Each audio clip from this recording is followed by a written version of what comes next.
شوہر کی خدمت صدقہ ہے۔ حضرت ابن عمر رضی اللہ سے مروی ہے کہ آپ صلی اللہ علیہ وسلم نے فرمایا، بیوی کا شوہر کی خدمت کرنا صدقہ ہے۔ کتنی فضیلت ہے! جس طرح مال والوں کو خدا کے راستے میں مال خرچ کرنے کا ثواب ملتا ہے، اسی طرح عورتوں کو شوہر کی خدمت میں ثواب ملتا ہے۔ معلوم ہونا چاہیے کہ خدمت کے لفظ میں بہت سی باتیں آ جاتی ہیں۔ ناشتہ اور کھانا شوہر کے وقت اور مزاج کا خیال کر کے بنانا، ان کے ذاتی سامان کی حفاظت اور ڈھنگ سے رکھنے، نہانے اور وضو میں مدد کر دینا، سردی ہو اور گرم پانی سے وضو اور نہانے کی عادت،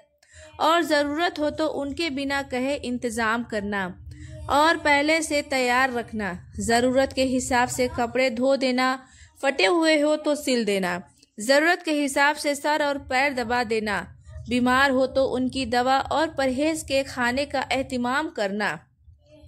صبح اور دوپہر کو نماز فجر اور ظہر کے لیے جگا دینا، سونے سے پہلے تکیہ اور بستر کا انتظام کرنا، ان کے دوستوں اور مہمانوں کی رعایت کرنا، ان کی مرضی کے مطابق چائے ناشتہ خوشی دینا، رات میں کچھ دیر ہو جائے تو انتظار کرنا، موسم کے حساب سے ٹھنڈا گرم کھانا دینا۔ مطلب یہ ہے کہ ہر وہ کام جس میں شوہر کو راحت اور سکون ملے اس کا خیال کرنا خدمت ہے، جس کا ثواب صدقہ خیرات کے برابر ہے۔ اس لیے جو عورت مال کے صدقے کا ثواب حاصل نہیں کر سکتی، وہ شوہر کی خدمت سے صدقے کا ثواب حاصل کر سکتی ہے۔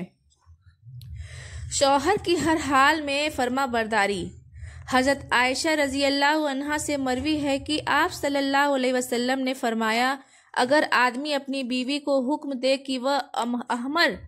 سرخ پہاڑ کی چٹان کو اسود کالے پہاڑ کی طرف ہٹا دے، یا اسود پہاڑ کی چٹان کو احمر پہاڑ کی طرف ہٹا دے، تو بیوی کا حق ہے کہ وہ ایسا کرے۔ اس حدیث پاک میں آپ صلی اللہ علیہ وسلم نے تاکید کرنے کے لیے فرمایا کہ اگر شوہر اپنی بیوی سے پہاڑ یا اس کی چٹان کو ایک جگہ سے دوسری طرف ہٹانے کو کہے،